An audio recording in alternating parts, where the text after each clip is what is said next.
અત્યારે જે જનરલ ચાલી રહ્યું છે તે શ્રવણ કરો ને. આ શું નવું ગૌ કથા શ્રવણ કરવાનું મનમાં વિચાર આવે છે કે આ ગૌ કથા શ્રવણ કરીને આપણને એવું તે શું પ્રાપ્ત થઈ જવાનું છે જે ગૌ કથા શ્રવણ ન કરવાથી કદાચિત પ્રાપ્ત ન થઈ શકે. આપણા મનમાં એવા અનેક પ્રકારના વિચાર આવે, પરંતુ આપણે પહેલા એ સમજવાની આવશ્યકતા છે કે જે પણ વ્યક્તિ ગૌ માતાની કથા નિત્ય પ્રતિદિન શ્રવણ કરે છે એ ક્યારેય ખાલી હાથ પાછો આવતો નથી. યદિ આપ ઘરે રહીને ટીવીમાં શ્રવણ કરો છો, મોબાઈલમાં શ્રવણ કરો છો અથવા ક્યાંય ગૌ માતાની કથા શ્રવણ કરવા માટે જાઓ છો તો આપ ખાલી હાથ પાછા ફરતા નથી, કેમ કે આપને પ્રાપ્ત થઈ જાય છે કંઈક એવું જેને પ્રાપ્ત કરવા માટે આપ નિત્ય પ્રતિદિન મહેનત કરી રહ્યા છો અને પ્રાર્થનાઓ કરી રહ્યા છો. જય શ્રી કૃષ્ણ. સર્વદેવમયી સર્વતીર્થમયી મુક્તિદાયિની ગૌ માતા કી જય. શ્રી गिरिराज धरण की जय. अपने अपने गुरुदेव की जय. श्री कामधेनु मात की जय. सुरूपा बहुरूपाश्च विश्वरूपाश्च मातरः गावो मामुपतिष्ठन्ति मिति नित्यं प्रकीर्तये. સુંદર સુંદર રૂપોવાળી, બહુ રૂપોવાળી ગૌઓ સદૈવ મારા નિકટ રહે, હું સદૈવ ગૌઓના નિકટ રહું. ગૌ માતાનું નામ સંકીર્તન કરવાથી મનુષ્યની કીર્તિમાં વૃદ્ધિ થાય છે અને મનુષ્ય દરેક સુખને પ્રાપ્ત પણ કરી શકે છે. આજ સુધી આપણે ઘણી કથાઓ શ્રવણ કરી હશે. ભગવાન શ્રી રામની કથાઓ શ્રવણ કરી હશે, શ્રીમદ ભાગવત મહાપુરાણની કથાઓ શ્રવણ કરી હશે, ભગવાન શંકરની કથાઓ પણ અનેક શ્રવણ કરી હશે. પરંતુ આજ સુધી આપણે ગૌ કથા શ્રવણ કરતા હોઈએ અથવા કરવાના હોઈએ તો આપણા મનમાં એવો પ્રશ્ન આવે કે અત્યારે જે જનરલ ચાલી રહ્યું છે તે શ્રવણ કરો ને. આ શું નવું ગૌ કથા શ્રવણ કરવાનું મનમાં વિચાર આવે છે કે આ ગૌ કથા શ્રવણ કરીને આપણને એવું તે શું પ્રાપ્ત થઈ જવાનું છે જે ગૌ કથા શ્રવણ ન કરવાથી કદાચિત પ્રાપ્ત ન થઈ શકે. આપણા મનમાં એવા અનેક પ્રકારના વિચાર આવે, પરંતુ આપણે પહેલા એ સમજવાની આવશ્યકતા છે કે જે પણ વ્યક્તિ ગૌ માતાની કથા નિત્ય પ્રતિદિન શ્રવણ કરે છે એ ક્યારેય ખાલી હાથ પાછો આવતો નથી. યદિ આપ ઘરે રહીને ટીવીમાં શ્રવણ કરો છો, મોબાઈલમાં શ્રવણ કરો છો અથવા ક્યાંય ગૌ માતાની કથા શ્રવણ કરવા માટે જાઓ છો તો આપ ખાલી હાથ પાછા ફરતા નથી, કેમ કે આપને પ્રાપ્ત થઈ જાય છે કંઈક એવું જેને પ્રાપ્ત કરવા માટે આપ નિત્ય પ્રતિદિન મહેનત કરી રહ્યા છો અને પ્રાર્થનાઓ કરી રહ્યા છો.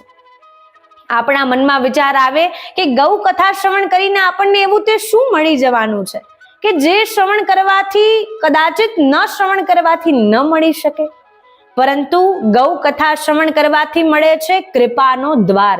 ભગવાનની કૃપા પ્રાપ્ત કરવાનો દ્વાર છે ગૌ માતાની સેવા અને ગૌ કથા શ્રવણ કરવું. ગૌ માતાની કથા શ્રવણ કરવાથી આપણને મળે છે આપણા જીવનનો ભાગ્યોદયનો દ્વાર અને કૃપાનો માર્ગ અને ભગવાનનો ડાયરેક્ટ આશીર્વાદ. ભગવાનનો આપણને સીધો આશીર્વાદ પ્રાપ્ત થઈ જાય છે કે ભગવાન જાણે આપણને સાક્ષાત રૂપે પ્રગટ થઈને આશીર્વાદ પ્રદાન કરતા હોય, કેમ કે ભગવાનને એવા ભક્તો અતિ પ્રિય છે જે ભક્તો નિત્ય પ્રતિદિન ગૌ માતાની કથાને શ્રવણ કરે છે અને જે ભક્તો નિત્ય પ્રતિદિન ભરપૂર ગૌ માતાની સેવા કરે છે. પોતાના મનથી, ભાવથી, શ્રદ્ધાથી, તન મન ધનથી યદિ કોઈ પણ ભક્ત ગૌ માતાની સેવા કરે છે અને ગૌ કથાને શ્રવણ કરે છે એવા ભક્તો ભગવાનને અતિ પ્રિય છે. આપ નિત્ય પ્રતિદિન પોતાના ઈષ્ટ દેવી દેવતાઓની આરાધના કરવા માટે, તેમને પ્રસન્ન કરવા માટે તેમની પૂજા કરો છો. ચાલીસાના પાઠ કરવા, મંત્રોના પાઠ કરવા, સવારે પૂજા કરવી, અગરબત્તી કરવી, આરતી કરવી, સેવા કરવી, આપણા મનમાં જે પણ પ્રકારથી ભાવ હોય આપણે એ પ્રકારથી આરાધના પૂજા કરીએ છીએ. પરંતુ એ આરાધના અને પૂજાનો માર્ગ જ ગૌ માતા છે. ભગવાનને પ્રસન્ન કરવાનો માર્ગ ગૌ માતા છે. આપણા જે કોઈ પણ ઈષ્ટ હોય, ભગવાન, સુરાપુરા, ઠાકોરજી, માતાજી, જે કોઈને પણ આપણે માનતા હોય તેમની કૃપાને પ્રાપ્ત કરવાનો દ્વાર એ ગૌ સેવાથી થાય છે. यदि તેમની કૃપા પ્રાપ્ત કરવી છે તો માત્ર અને માત્ર ગૌ સેવાથી જ પ્રાપ્ત થઈ શકે છે. આપણા મનમાં એકવાર વિચાર કરવાની વાત છે કે ભગવાન શ્રી કૃષ્ણે રાજ્યનું ચયન સૌથી પહેલા કેમ ન કર્યું? રાજા બનીને જ સૌથી પહેલા કેમ ન પ્રગટ થયા? ભગવાન શ્રી કૃષ્ણએ સૌથી પહેલા પોતાને રાજા ધીરાજ કેમ ન કહેવાના? કેમ કે ભગવાન શ્રી કૃષ્ણએ સૌથી પહેલા ચયન કર્યું ગૌ માતાની સેવા કરવાનું. પોતાને ગોપાલ કહેવડાવ્યા. આપણે તેમને ગોપાલ અને ગોવિંદના નામે ઓળખીએ છીએ. ગોપાલ અર્થાત ગૌઓનું પાલન પોષણ કરવા વાળો. સેવા ખાतिर गौ की ग्वाला बने नंदलाल, सेवा करो गौ मात की चलो कृष्ण की चाल. કે યદि આપણે ભગવાન શ્રી કૃષ્ણની પ્રસન્નતાને પ્રાપ્ત કરવા છે, પ્રસન્નતાને પ્રાપ્ત કરવી છે તો ભગવાન શ્રી કૃષ્ણના માર્ગ પર ચાલવું પડશે. ભગવાન શ્રી કૃષ્ણ ભગવાન થઈને ગૌ માતાના પાછળ પાછળ ચાલી શકે, ગૌ માતાના પાછળ પાછળ દોડી શકે, તો શું આપણે ભગવાનના ભક્ત થઈને ગૌ માતાના પાછળ ન ચાલી શકીએ? શું આપણે ભગવાનના ભક્ત થઈને ગૌ માતાના ચરણોમાં ન રહી શકીએ? કેમ કે ગૌ માતાની સેવા કરવું અને ગૌ માતાની કથાને શ્રવણ કરવો એ જ એકમાત્ર માર્ગ છે કે ભગવાનની કૃપાને પ્રાપ્ત કરવું. ભગવાનની કૃપા યદि આપ પ્રાપ્ત કરવા માંગો છો તો આજે નહીં તો કાલે, પરંતુ યદि આપને ક્યારેય પણ સમજાય ગૌ માતાની કથાનો ભાવ અને ગૌ સેવાનો ભાવ જ એકમાત્ર એવો ભાવ છે જેનાથી આપણા ઈષ્ટ દેવી દેવતા આપણા પર પ્રસન્ન થઈને અઢળક કૃપા વર્ષાવે છે. જે પણ વ્યક્તિ નિત્ય પ્રતિદિન ગૌ કથાને શ્રવણ કરે છે, દુર્ભાગ્ય તેને સ્પર્શ કરી શકતું નથી. જે પણ ઘરમાં નિત્ય પ્રતિદિન ગૌ કથાનું શ્રવણ થાય છે તે ઘરમાં લક્ષ્મીનો વાસ પરમાનન્ટ રૂપથી બની જાય છે. સદૈવ રૂપથી લક્ષ્મી માતાની કૃપા તે ભક્ત પર, તે પરિવાર પણ બની જાય છે જે ઘરમાં નિત્ય પ્રતિદિન ગૌ કથાનું શ્રવણ કરવામાં આવે છે. જે પણ વ્યક્તિ ગૌ કથાનું શ્રવણ નિત્ય પ્રતિદિન કરે છે તેની દરેક મનોકામના પૂર્ણ થઈ જાય છે, પિતૃઓનો આશીર્વાદ પ્રાપ્ત થઈ જાય છે, નવગ્રહોની શાંતિ બની જાય છે, સંતાન સુખની પ્રાપ્તિ થઈ જાય છે અને મનુષ્ય જીવનમાં જે કંઈ પણ પ્રાપ્ત કરવા ઈચ્છે તે પ્રાપ્ત કરી શકે છે. જે પણ મનુષ્ય નિત્ય પ્રતિદિન ગૌ માતાની કથાને શ્રવણ કરે છે તે વ્યક્તિ પર 33 કોટી દેવતાઓનો આશીર્વાદ સદૈવ રૂપથી બની જાય છે અને તેમના પર 33 કોટી દેવતા સદૈવ કૃપા બનાવી રાખે છે. यदि आप 33 कोटि देवताओના આશીર્વાદને પ્રાપ્ત કરવા ઈચ્છો છો તો આજથી જ ગૌ કથા શ્રવણ કરવાનું પ્રણ લઈ લો. આજથી જ મનમાં નાનકડો સંકલ્પ ધારણ કરી લો. यदि आप નિત્ય સત્સંગ શ્રવણ કરો છો, ભગવાનને પ્રસન્ન કરવાની ઈચ્છા રાખો છો, પોતાના આરાધ્ય દેવને પ્રસન્ન કરવાની ઈચ્છા રાખો છો તો આજથી જ ગૌ કથા શ્રવણ કરવાનો સંકલ્પ ધારણ કરી લો. આવનારા મહિનાઓમાં, આવનારા દિવસોમાં આપનું જીવન આપ પોતાના સન્મુખ બદલતા જોઈ શકશો.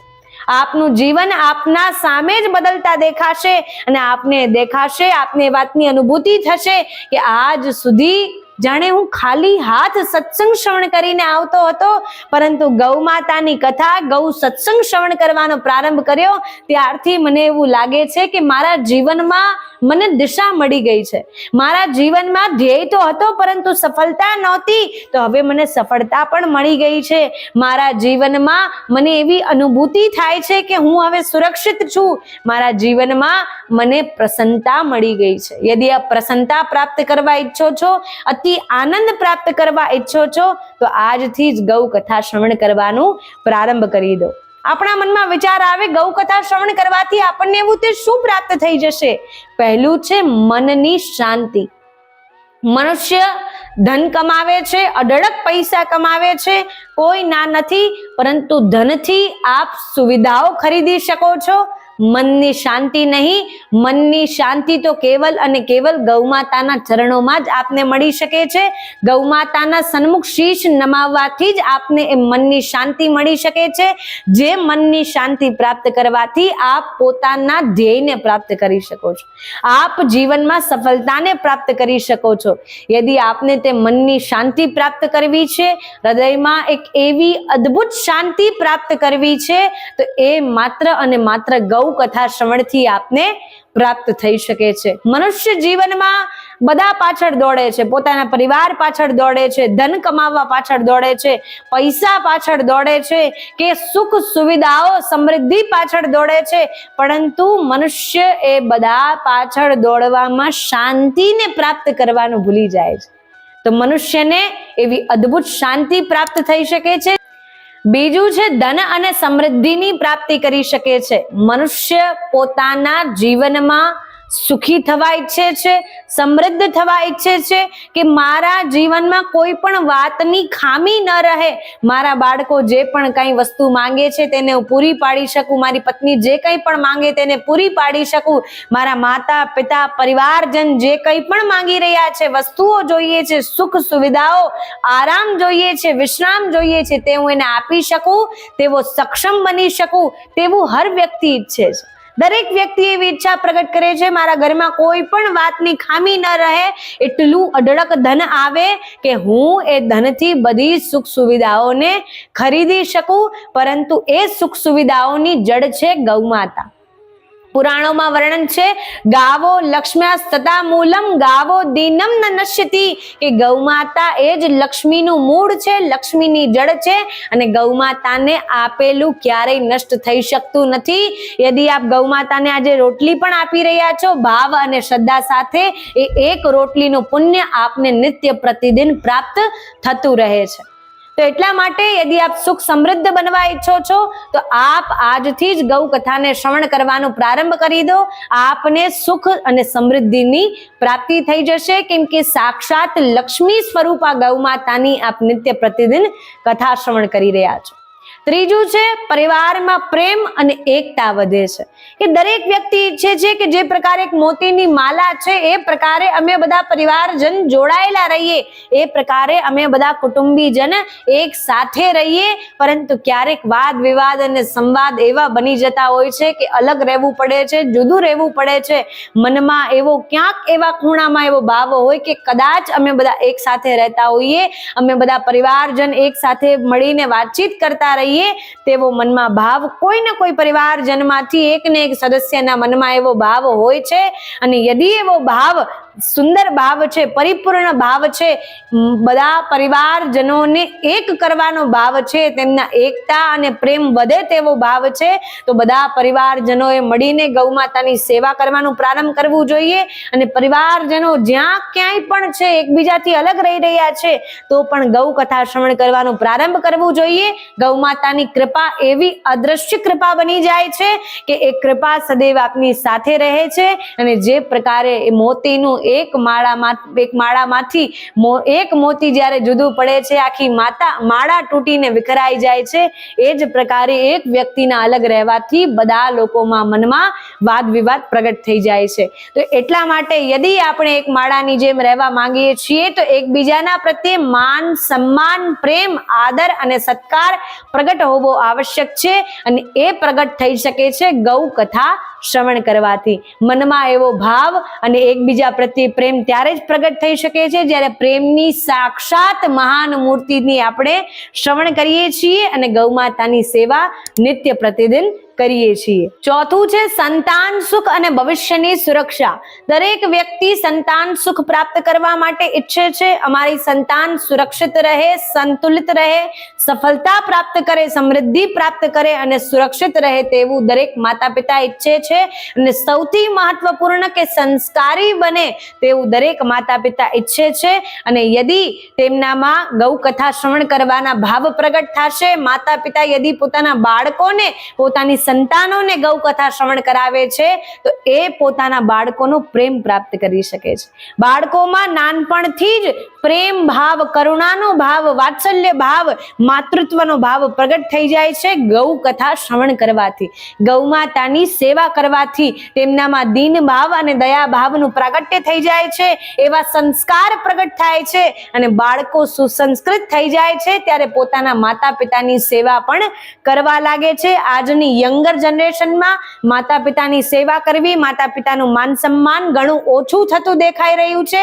એટલા માટે આજના યુવાનોને પણ એ વિનંતી છે કે આજથી જ ગૌ કથાને શ્રવણ કરવાનું પ્રારંભ કરે. માતા પિતાનો પ્રેમ દેખાવા લાગશે, માતા પિતાની નિસ્વાર્થ સેવા અને ભાવના પણ આપણને દેખાવા લાગશે. ત્યારબાદ છે પાપનાશ અને ગ્રહોની શાંતિ, કે આપણા જન્મ જન્માંતરના પાપોનો નાશ થઈ જાય છે, દરિદ્રતાનો નાશ થઈ જાય છે અને દરેક પાપ ભસ્મ થઈ જાય છે.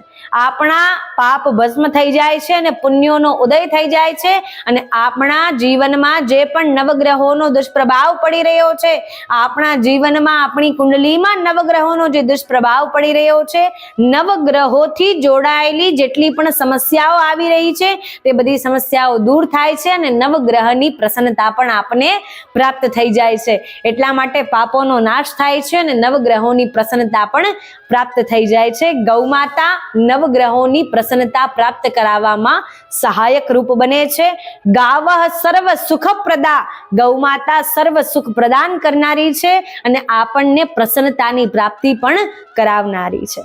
અને અંતિમ અને સૌથી મહત્વપૂર્ણ લાભ છે ભગવાન શ્રી કૃષ્ણની કૃપા અને સફળતાની પ્રાપ્તિ, કે ભગવાનની કૃપા પ્રાપ્ત થઈ જાય છે, સફળતાની પ્રાપ્તિ થાય છે. જે પણ સફળતા પ્રાપ્ત કરવા માટે આપણે દિવસ રાત મહેનત કરી રહ્યા છીએ તે સફળતાની પ્રાપ્તિ થઈ જાય છે અને વિશેષ રૂપથી ભગવાન શ્રી કૃષ્ણની કૃપા પ્રાપ્ત થઈ જાય છે. કોઈ પણ કાર્ય કરી રહ્યા છીએ, ભગવાનની કૃપા સાથે નથી તો એ કાર્યમાં કદાચિત આપણે અસફળ થઈ શકીએ છીએ. પરંતુ જો સૌથી પહેલા ભગવાન શ્રી કૃષ્ણની કૃપાનો માર્ગ અર્થાત ગૌ સેવાના માર્ગ દ્વારા અને ગૌ કથા શ્રવણ માર્ગ દ્વારા યદિ આપ ભગવાનને પ્રસન્ન કરવાનો પ્રયાસ કરો છો તો ભગવાનની કૃપા આપની સાથે સદૈવ બની રહે છે. એટલા માટે ભગવાનની કૃપા અને તેમના આશીર્વાદ પ્રાપ્ત થઈ જાય છે અને ગૌમાતાની અસીમ કૃપા પણ આપના પર બની જાય છે. તો યદિ આજથી જ ગૌ કથા શ્રવણ કરવાનો સંકલ્પ ધારણ કરી લો. જે પણ ભક્ત નિત્ય પ્રતિદિન ગૌ માતાની કથા શ્રવણ કરે છે અને અન્ય ભક્તોને શ્રવણ કરાવે છે, ભગવાન તેના પર પ્રસન્ન થઈ જાય છે અને ભગવાનને એવા ભક્ત અતિ પ્રિય લાગે છે. તો આ જ પ્રકારે આજથી જ આપણને આટલા લાભ પ્રાપ્ત થવા લાગે છે.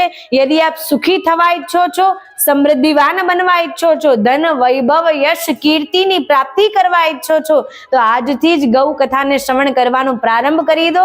ગૌ માતા અવશ્ય આપનું કલ્યાણ કરશે. જે કોઈ પણ ભક્ત ગૌ કથાને શ્રવણ કરે છે, શ્રવણ કરાવે છે તે અધિક સહસ્ત્રગુણા પુણ્યોની પ્રાપ્તિ કરી શકે છે.